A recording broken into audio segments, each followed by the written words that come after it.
Dhanik Bharat Educational Institutions, Inter, IIT, JEE, NEET, admission opened. Afghanistan Pakistan మధ్య మళ్ళీ ఉద్రిక్త పరిస్థితులు పెరిగాయి. ఆఫ్ఘనిస్తాన్ సరిహద్దులో పాకిస్తాన్ వైమానిక దాడులు చేపట్టింది. అర్ధరాత్రి వేళ పౌర ప్రాంతాలపైన బాంబుల వర్షం కురిపించింది. ఈ దాడుల్లో 11 మంది చిన్నారులు సహా 13 మంది మృతి చెందారు. అయితే బాంబు దాడుల దాటికి మరో 14 మంది తీవ్రంగా గాయపడ్డారు. తమ దేశంలో దాడులు చేస్తున్నటువంటి టీటీపీ ఉగ్రవాదులకు ఆఫ్ఘనిస్తాన్ ఆశ్రయం ఇస్తుందని పాకిస్తాన్ ప్రధానంగా ఆరోపణలు గుప్పిస్తుంది. పాకిస్తాన్ ఆరోపణలను కొట్టిపడేశారు తాలిబాన్ ప్రభుత్వం. ఇక పాకిస్తాన్ వైఖరిని తీవ్రంగా ఖండించింది భారత్. ఇక అమాయక పౌరుల మృతులపైన వెల్లువెత్తుతున్నాయి నిరసనలు. ప్రధానంగా సరిహద్దుల్లో యుద్ధ వాతావరణమే కనబడుతున్నటువంటి వైనాన్ని మనం చూస్తున్నాం. పాకిస్తాన్ ఆఫ్ఘనిస్తాన్ మధ్య సాగుతున్నటువంటి సరిహద్దు వివాదం, మరి ముఖ్యంగా అంతర్గత వ్యవహారాల్లో జోక్యం చేసుకునేటువంటి సిచ్యువేషన్. ఆఫ్ఘనిస్తాన్లో తాలిబాన్ల ప్రభుత్వం ఏర్పడిన తర్వాత పాకిస్తాన్ ప్రభుత్వం పైన, మరి ముఖ్యంగా పాకిస్తాన్ పైన వరుసగా తెగబడుతున్నటువంటి దాడులు, ఈ మొత్తం వ్యవహారాన్ని గమనించినప్పుడు పాకిస్తాన్ ఆఫ్ఘనిస్తాన్ ఒకప్పుడు ఉన్నటువంటి కలిసిమెలిసి ఉన్నటువంటి దేశాలు, ఒకప్పుడు కలిసిమెలిసి కనబడినటువంటి సమన్వయం ఇప్పుడు తాజాగా లోపిస్తూ క్షీణిస్తూ వస్తున్నటువంటి పరిస్థితుల వైపు మనం అడుగులు వేస్తున్నాం. భారత్ ఆఫ్ఘనిస్తాన్ మధ్య సాగినటువంటి దౌత్యపరమైన ద్వైపాక్షిక పరమైనటువంటి అంశాల్లో పాకిస్తాన్ వేలుపెట్టడం, మరి ముఖ్యంగా చైనా పాకిస్తాన్ కి సంబంధించినటువంటి ఎకనామిక్ కారిడార్ ఆఫ్ఘనిస్తాన్ సరిహద్దు ప్రాంతాల నుంచి వెళ్ళడం, ఈ మొత్తం ఆఫ్ఘనిస్తాన్ ని జీర్ణించుకోలేకపోయినటువంటి పరిస్థితులు మనం చూసాం. గతంలో ఆఫ్ఘనిస్తాన్ లో ఉన్నటువంటి ప్రజా ప్రభుత్వం తర్వాత తాలిబాన్ల ప్రభుత్వం వచ్చిన తర్వాత ఉద్రిక్త పరిస్థితులు తారాస్థాయికి చేరినటువంటి అంశమే ఇక్కడ ప్రధానమైనటువంటి కీలకంగా మారుతుంది.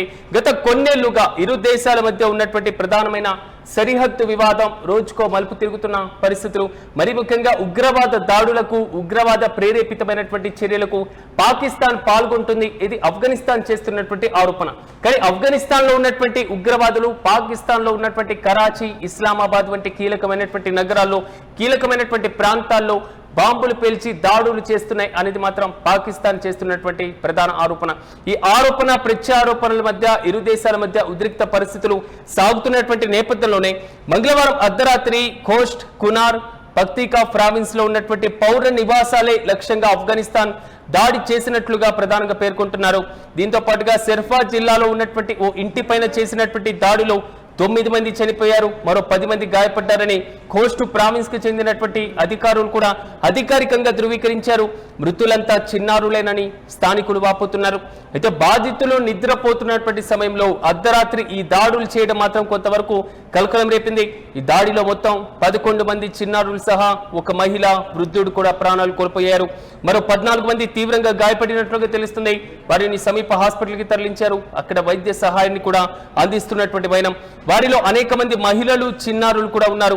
మృతి చెందినటువంటి చిన్నారుల ఫోటోలను జబీహుల్లా ఎక్స్ లో కూడా పంచుకున్నారు. సో ఈ విధమైనటువంటి దాడులు ఎంతవరకు సహేతుకమంటూ కూడా ప్రశ్నించినటువంటి వైన మనం చూస్తున్నాం. ఈ దాడుల విషయంలో పాకిస్తాన్ ఇప్పటి వరకు ఎలాంటి అధికారిక ప్రకటన చేయనప్పటికీ ఆఫ్ఘనిస్తాన్ సరిహద్దులో ఉన్నటువంటి ఖైబర్ పఖ్తుంఖ్వా ప్రావిన్స్ లో ఓ సెక్యూరిటీ పోస్టు పైన ఇటీవలే దాడి కూడా జరిగింది. తాలిబాన్ మిలిటెంట్లు ఈ దాడి చేసినట్లు పాకిస్తాన్ అనుమానాస్పదంగా కూడా ప్రధానంగా చెప్తుంది. ఈ నేపథ్యంలో పాకిస్తాన్ చేస్తున్నటువంటి ఆరోపణలపైన ఆఫ్ఘనిస్తాన్ ప్రతిస్పందన ఇస్తూనే ఉంది.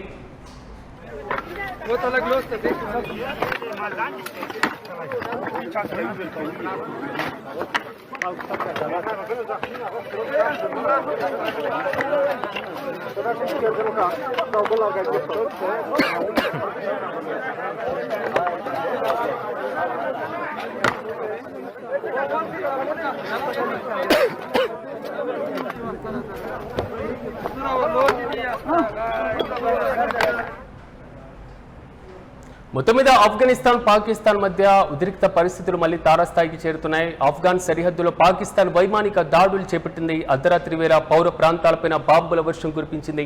అయితే ఈ దాడుల్లో 11 మంది చిన్నారులు సహా 13 మంది మృతి చెందారు. బాంబుల దాడుల దాటికి దాదాపు 14 మంది తీవ్రంగా గాయపడ్డారు. తమ దేశంలో దాడులు చేస్తున్నటువంటి టీటీపీ ఉగ్రవాదులకు ఆఫ్ఘనిస్తాన్ ఆశ్రయం ఇస్తుందని పాకిస్తాన్ ప్రధాన ఆరోపణ. అయితే పాకిస్తాన్ ఆరోపణలను కొట్టిపడేస్తున్నారు తాలిబాన్ ప్రభుత్వం. అయితే పాకిస్తాన్ వైఖరిని తీవ్రంగా ఖండిస్తుంది. మరోవైపు భారత్ అమాయక పౌరుల మృతిపైన ప్రపంచవ్యాప్తంగా నిరసనలు వెల్లువెత్తుతున్నాయి.